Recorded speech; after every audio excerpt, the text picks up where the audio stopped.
Que a paz do Senhor esteja com todos, abençoando o seu dia e a sua semana.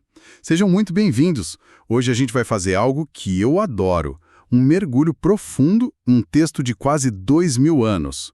Mas que, nossa, parece um manual para hoje, para quem quer fazer a diferença na vida das pessoas. É verdade. Vamos falar do segundo capítulo da primeira carta aos Tessalonicenses. Exato. E a nossa missão, usando os comentários de John Walvoord e as notas da Bíblia de Estudo Holman, é tentar decifrar uma coisa. O que exatamente? O que fez o trabalho do apóstolo Paulo ali? Naquela cidade, ser tão transformador. E olha que foi por muito pouco tempo, né? O que será que tem ali que ressoa tanto até hoje? É uma ótima pergunta para começar. Então vamos lá. Paulo já abre o capítulo dizendo que a visita dele não foi inútil, sabe? Não foi vazia. Mas o que me pega é o contexto. Ele e o Silas, o companheiro dele, eles não chegam lá no momento de glória, de vitória. Muito pelo contrário. Eles tinham acabado de ser, e são palavras dele, maltratados e insultados em Filipos. E não foi pouca coisa, né? A gente está falando de espancamento, de prisão pública. Pois é. A reação normal, a reação humana seria, sei lá, se esconder por um tempo. Fica quieto. Mas não foi o que eles fizeram. De jeito nenhum. E é aí que a gente já encontra a primeira chave de tudo. O texto diz que, com a ajuda de Deus, eles tiveram coragem de anunciar o evangelho. Coragem? Só que essa palavra no grego original é riquíssima. É eparresiassômata. E ela não significa qualquer tipo de coragem, tipo a de um soldado. Ela é específica, significa ousadia no falar, franqueza. Falar abertamente, então. Exatamente. As fontes que a gente usou são bem claras nisso. Um cristianismo secreto, tímido, não gera transformação. A fé deles não era um sentimento guardado. Era uma convicção que precisava ser proclamada, mesmo com o corpo ainda doendo da perseguição. Essa ousadia para falar já é um começo muito forte. Mas o texto ainda coloca mais uma camada aí. Diz que foi em meio a muita luta. E a palavra grega aqui, agoni. Nossa, ela abre uma janela que a tradução sozinha não dá conta, né? Não mesmo. Pensa, assim, no atleta olímpico. Último segundo da corrida, os músculos queimando, sem fôlego. Ele usa cada fibra do corpo para cruzar a linha de chegada. Uma agonia. É essa a agonia. Era uma tensão máxima, um esforço que vinha da alma. Tinha a agonia de fora, da oposição, que ele sabia que ia enfrentar, mas tinha também uma agonia interna, sabe? Um conflito espiritual, emocional. Puxa, isso muda totalmente a imagem que a gente tem do pregador calmo no púlpito. Completamente. Era um serviço que custava tudo dele, em todos os níveis. Essa coragem movida à agonia é impressionante. Mas, sabe, coragem sem integridade pode ser um perigo. Alguém pode ser muito ousado para defender uma mentira ou para manipular.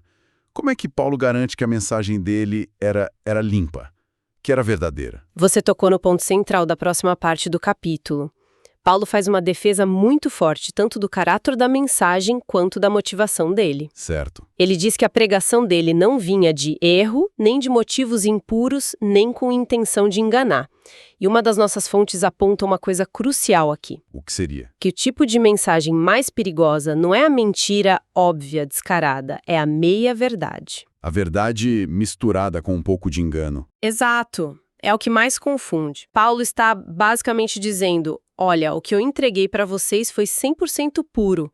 Não tem aditivo de filosofia humana, não tem especulação, não tem a minha opinião.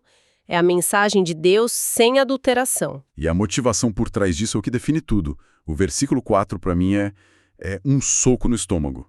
Ele fala, não para agradar pessoas, mas a Deus que prova o nosso coração. É o teste final, né? É a prova de fogo. No fim do dia, a única pergunta que importava para ele era, Deus aprovou isso. Não era sobre quantos likes o sermão teria ou se as pessoas saíram felizes ou se ele estava ganhando popularidade. O único público que ele queria agradar era Deus. E essa motivação única protegeu ele de uma lista de coisas que uma das fontes chama de os 6 destruidores de ministério. 6 destruidores? Quais são? É uma lista do que ele ativamente evitou. Primeiro, o erro na mensagem. Segundo, motivos impuros, motivos ocultos. Terceiro, o uso de bajulação. Quer dizer, o que as pessoas querem ouvir, né? Isso. para ganhar o favor delas. O quarto é a ganância, usar a mensagem como desculpa para ganhar dinheiro. Quinto, agradar as pessoas em vez de a Deus, que a gente já falou. E, por último, uma atitude autoritária, buscar glória para si mesmo. Essa lista é um verdadeiro campo minado, né? Para qualquer líder, não só na igreja. O que me chama a atenção é como uma coisa leva a outra. Elas se alimentam. Se você começa a querer agradar as pessoas, logo cai na bajulação. Daí para usar a mensagem por ganância a um passo. Parece que a raiz de tudo é essa pergunta: para quem você quer agradar? Sem dúvida. E essa questão da ganância era muito real na época. Tinham muitos filósofos, oradores, que viajavam de cidade em cidade cobrando pelos discursos.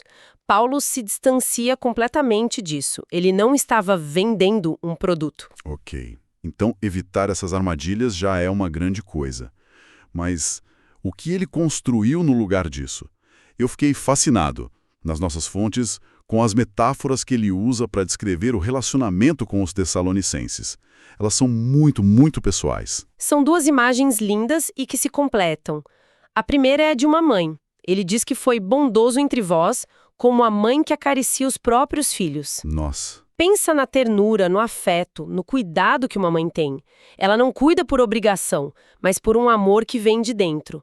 Paulo chega a dizer que estava disposto a dar não só o evangelho, mas a própria vida por eles. Isso não é linguagem de um líder corporativo. Nem de um palestrante. É a linguagem do amor que se sacrifica. E logo depois, a imagem muda, né? Sim, ele passa da mãe para o pai. Ele diz que tratou cada um de vós como um pai a seus filhos. Então, se a mãe traz o cuidado terno, o pai traz a responsabilidade pela instrução, pelo encorajamento e até pela correção, se precisar. E tem um detalhe aí que é fundamental. Qual? A expressão cada um de vós. O trabalho dele não era em massa, anônimo. Era pessoal, um a um. Como um bom pai que conhece cada filho, Paulo se conectava com as pessoas como indivíduos. Exato. E para sustentar esse cuidado todo, tinha uma ética de trabalho incrível por trás. Ele lembra: trabalhando noite e dia para não sermos pesados a nenhum de vós. Ele não estava de férias prolongadas. De jeito nenhum. Ele era um artesão, fazia tendas, trabalhava muito para se sustentar. Isso não só provava que ele não estava ali por dinheiro, como também servia de exemplo de uma vida cristã diligente, responsável. Certo. Até agora a gente focou muito no mensageiro, né? Na coragem dele, na integridade, no amor. Mas a comunicação tem dois lados. Vamos virar a moeda e olhar para a audiência. O que fez os tessalonicenses serem um público tão receptivo? Paulo mesmo dá a resposta, lá no versículo 13.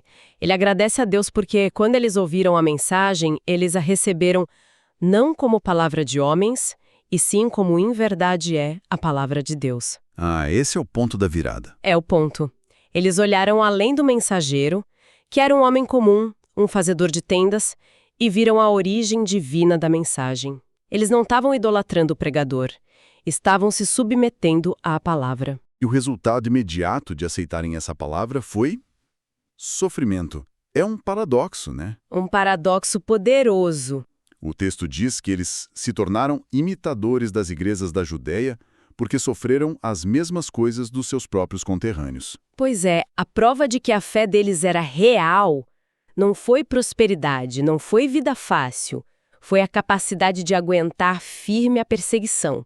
Isso mostra que a palavra de Deus, quando cria raiz de verdade, muitas vezes gera conflito com o mundo ao redor. A perseguição, nesse caso, era quase um selo de autenticidade. E falando em perseguição, a gente chega num dos versículos mais difíceis do capítulo, o 16. Falando dos perseguidores, Paulo diz que a ira de Deus caiu sobre eles finalmente. Muita gente lê isso e pensa no juízo final ou na destruição de Jerusalém. Sim, é uma leitura comum. Mas as fontes que a gente analisou sugerem outra coisa.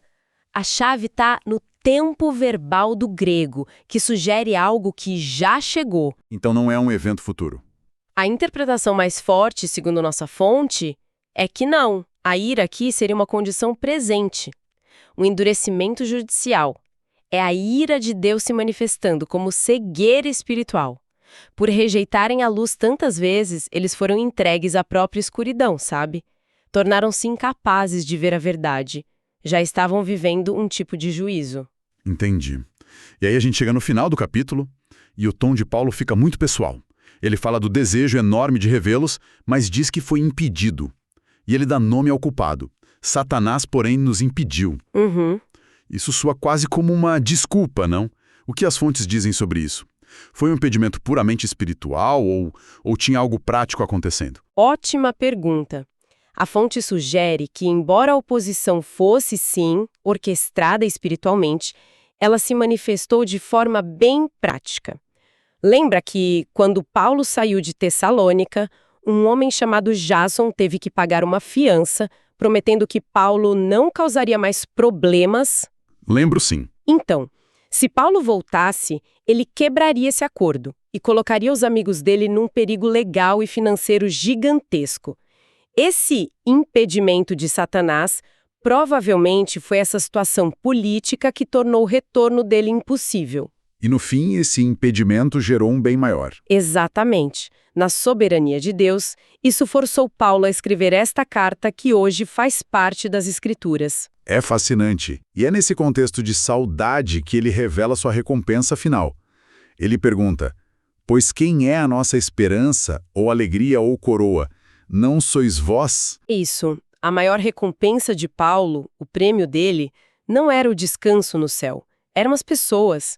Eram os filhos espirituais de Tessalônica. A alegria dele era a ideia de apresentar essas vidas transformadas a Jesus quando ele voltasse.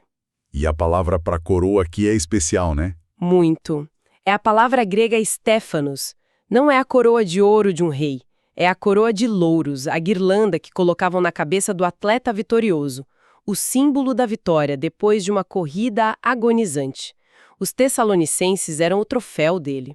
Que perspectiva incrível sobre sucesso e recompensa. Ao final desse mergulho fica muito claro para mim. As chaves para um serviço que impacta de verdade são, primeiro, uma ousadia corajosa que não foge da agonia. Certo. Uma pureza total de mensagem e de motivação com um foco em agradar só a Deus. Um amor que é terno como o de uma mãe e firme como o de um pai. E, por fim, um foco na recompensa eterna, que não são coisas, são pessoas. Exato. O texto mostra que a maior alegria, a coroa de Paulo, não eram suas realizações, seu status, mas as pessoas que ele impactou. E isso levanta uma questão importante para todos nós, né? No fim das contas, como o valor de uma vida ou de um trabalho é medido? É pelo que a gente acumula ou é pelo impacto positivo e duradouro na vida de outras pessoas? Um pensamento poderoso para a gente terminar. Deus abençoe todos os ouvintes.